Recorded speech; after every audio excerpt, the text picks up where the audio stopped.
नमस्कार, कृषि जागरण में आपका स्वागत है और मैं हूं जिमी।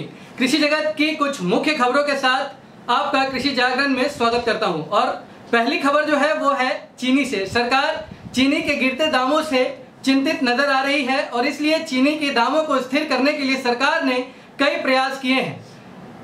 चीनी मिलों को यूँ सुनिश्चित किया गया है कि वो 29 रुपये प्रति किलो की दर से ना बेचे चीनी, मतलब 2900 रुपये प्रति क्विंटल जो है वो चीनी की दर फिक्स की गई है। उसके साथ ही बफर स्टॉक और स्टॉक होल्डिंग जैसे जो चीजें हैं उसको नियंत्रण में करने के लिए सरकार कई अधिकारियों को चीनी मिलों के चक्कर लगाने के निर्देश जारी किए हैं। इसके साथ ही स्टॉक होल्डिंग को रोकने के लिए सरकार चीनी मिलों में अधिकारियों को निरीक्षण के लिए लगातार भेजेगी। आपको बता दें कि पीछे गन्ना किसानों के लिए गन्ने का दाम जो है वो 20 रुपये प्रति क्विंटल बढ़ा दिया गया था, जिसके बाद चीनी गन्ने का दाम 255 रुपये से 275 रुपये प्रति क्विंटल हो गया था। और इसके बाद अब कितना गिरावट और आता है, क्योंकि चीनी के जो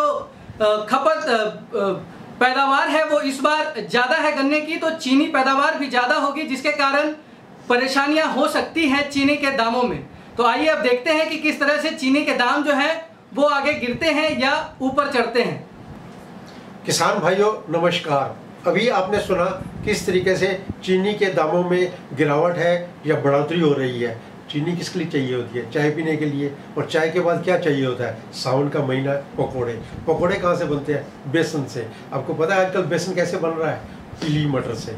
चने की दाल से नहीं बन रहा है। और पीली मटर और चने की दाल में बहुत अंतर है। कहाँ 22 रुपये किलो वाली दाल जो कि 40 रुपये किलो हो गई, और चने का भाव जो था वो 1000 रुपये किलो था। लेकिन हमें 1000 रुपये की बढ़ोतरी के साथ कुछ नहीं देखना है, हमें ये देखना है कि किस तरीके से आपको नुकसान हो रहा है। आपको अगर चने की दाल उगानी है जिसका कि बेसन बनेगा, लेकिन अगर पीली मटर इंपोर्टेड हो रही है जिसके ऊपर सरकार ने 50% की पहले इम्पोर्ट ड्यूटी लगा रखी थी, जिसको बढ़ा दिया। बढ़ाने से क्या हुआ कि वो उसका प्रतिबंध हो गया और लोगों ने खरीदना बंद कर दिया। इस तरीके से पीली दाल का जो बेसन था वो सस्ता पड़ने लग पड़ा। अब पीली दाल के बेसन से जो नुकसान लोगों का होगा वो तो होगा। हम कंज्यूमर की तरफ से नहीं बात कर रहे हैं, हम किसान भाइयों के लिए बात कर रहे हैं। किसानों को क्या चाहिए? अब पीली दाल भी उगाए, चने की दाल भी उगाए, और दालों की कीमत में जो MSP सरकार ने तय किया है, जो कि 44,000 रुपये पर क्विंटल के हिसाब से कम मिल रहा है, उसके हिसाब से देखना चाहिए कि किस तरीके से उनका लाभ होगा। हम कृषि जागरण की तरफ से ये कोशिश करते हैं कि आपको MSP का रेट ठीक मिले, आपको पूरी जानकारी सही मिले, चाहे वो चीनी के दाम हो या कुछ और हो। मेरे आने वाले बाद जो लोग बोलेंगे वो शायद आपको नाफेड के रेट के बारे में बताएं या किसी और रेट के बारे में बताएं। मतलब रेट का नहीं होता है, मतलब ये होता है कि आपको चीज़ें खाने पीने की किस तरीके से मिल रही हैं, शुद्ध मिले, साफ मिले और स्पष्ट रूप से मिले। आज हम सिर्फ बेसन की बात कर रहे, कहते हैं ना सावन के अंदर को हरा ही हरा दिखाई देता है, तो हरे मटर से कुछ नहीं हो रहा, पीला मटर से हो रहा है। और फिर पंजाब में कहावत भी है कि मक्के की रोटी और सरसों का साग, मक्के की रोटी या बेसन की रोटी। तो बेसन के लिए आप पीली मटर की दाल मत खाइए, चने की दाल का बेसन खाइए। धन्यवाद। नमस्कार किसान भाइयों, स्वागत है आपका शाम के इस बुलेटिन में, कृषि जागरण के बुलेटिन में। मैं हूं संगीता। मैं आज आपको बताना चाहती हूं कि चने की MSP से ज़्यादा कीमत हो गई है, और जो कि 4500 प्रति क्विंटल के रेट से बेचा जा रहा है। नाफेड जो कि national agriculture cooperative market federation of India जो ने निर्देश दिए हैं कि चने का जो स्टॉक है उसे निकाल दिया जाए। इस बड़ी कीमत पे बहुत फायदे हो सकते हैं गवर्नमेंट एजेंसीज को, छोटे फार्मर्स को, आप किसान भाइयों को और जो खरीदार हैं उन सभी को। तो इस समय चने की कीमतें MSP से ज़्यादा रेट में आपको फ़ायदा दे सकती हैं।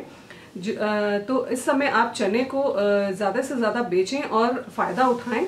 जबकि जो तुअर दाल है, मूंग दाल है और जो अरहर की दाल है उसकी कीमतें MSP से कम रेट पे है। जैसा कि अभी मेरे एक साथी भाई ने बताया आपको कि इनकी कीमतों में आपको ज़्यादा फ़ायदा नहीं हो रहा है, लेकिन चने को बेचने में इस समय नाफेड ने इंस्ट्रक्शंस दे दिए हैं कि चने को इस समय स्टॉक को ज़्यादा से ज़्यादा निकाल दिया जाए। और इसी के साथ मैं आपको ये भी बताना चाहती हूँ कि दूध की जो कीमतें हैं बहुत कम चल रही हैं मार्केट में, तो इसे बढ़ाने के लिए जो हमारे सेंटर ने कुछ कदम उठाए हैं और इसको बेसिकली ध्यान दिया है कि इसके एक्सपोर्ट पर खासकर अगर ध्यान देंगे तो कीमतों में बढ़ावा किया जा सकता है। तो गवर्नमेंट ने हमारे किसान भाइयों को दूध की कीमतों से आगे आने के लिए, इस मुसीबत के समय में अपने आप को उबारने के लिए ये कदम उठाया है, जो कि एक्सपोर्ट पर अब काफ़ी ध्यान देने वाला है सेंटर। और सेंटर ने कहा है कि वो इस समय चाइना पे ध्यान देगा, चाइना में दूध के एक्सपोर्ट पर ध्यान देगा। आपको ये मैं बता दूं कि स्किम्ड मिल्क पाउडर जो कि बेचा जाता है, एक्सपोर्ट किया जाता है, उसकी कीमत जो इंटरनेशनल मार्केट में है वो 120 रुपये पर केजी है, जबकि हमारे देश में ये 150 रुपये पर केजी है। तो ऑलरेडी दूध लॉस में जा रहा है देश में, तो यदि हम उसका एक्सपोर्ट करेंगे तो ज़्यादा फायदे में रहेंगे। तो पहले तो गवर्नमेंट चाइना का मार्केट को एक्सप्लोर करेगी और उसके बाद धीरे धीरे इसे रशिया में भी एक्सपोर्ट किया जाएगा। तो इस तरह से दूध की कीमतों में हम बढ़ावा कर सकते हैं, जो कि अभी गवर्नमेंट की हमारी ये विचार में है और इसे आगे वो इम्प्लीमेंट करेगी। तो इन दोनों खबरों के साथ मुझे उम्मीद है कि आपको कुछ फ़ायदा मिलेगा और आप इन पर ध्यान देकर अपने कुछ आय में बढ़ोतरी कर सकते हैं। इसी के साथ मैं आपसे थैंक यू कहना चाहती हूँ। धन्यवाद। नमस्कार किसान भाइयों, मैं अनिकेत सिन्हा इवनिंग बुलेटिन में आपका स्वागत करता हूं। सबसे पहली खबर जो मैं आपको बताना चाहूँगा मध्य प्रदेश है। मध्य प्रदेश के वडनगर जिले में खरीफ 2017 में हुए नुकसान का बीमित नुकसान मतलब बीमा कंपनी के द्वारा अभी तक किसानों को मुआवजा नहीं दिया गया है। तो इसको लेकर कई किसानों ने प्रदर्शन किया, जिला स्तर पर जाकर जिलाधिकारी से जाकर मुलाकात की और इसके लिए अपना ज्ञापन सौंपा है और तय समय तक मुआवजा मांगने की मांग की है। दूसरी खबर मैं आपको बताना चाहूँगा, कृषि स्नातकों के लिए बहुत ही सुनहरा और अच्छा मौका आया है। यूपीएससी में आप अभी कृषि स्नातकों के लिए 2059 पदों के लिए आवेदन मांगा गया है। इससे जुड़ी हुई ज़्यादा जानकारी के लिए आप upsc.gov.in पे जाकर ज़्यादा जानकारी प्राप्त कर सकते हैं। तीसरी खबर हमारे पास में उत्तर प्रदेश से है। उत्तर प्रदेश में हर जिले स्तर पर कृषि अधिकारियों ने व्यापारियों को निर्देश दिया है, कीटनाशक व्यापारियों को निर्देश दिया है कि वे जो भी अपनी कीटनाशकों की बिक्री करेंगे, उस कीटनाशकों की बिक्री के विवरण के साथ में उनका लाइसेंस नंबर भी उसके साथ में विवरण देना होगा कि वो कीटनाशक किस फसल में प्रयोग किया जा रहा है और किस तरीके से प्रयोग किया जाएगा। अगर यह तय समय तक नहीं अगर किसानों को दिया गया तो व्यापारियों का लाइसेंस कैंसिल भी किया जा सकता है। तो इसके लिए इवनिंग बुलेटिन में मैं आपसे इजाजत लेता हूं। धन्यवाद। अगर आप हमारा यह वीडियो YouTube पे देख रहे हैं तो हमारे चैनल को सब्सक्राइब करें और अगर आप हमारा यह वीडियो Facebook पे देख रहे हैं तो हमारे पेज को लाइक करें।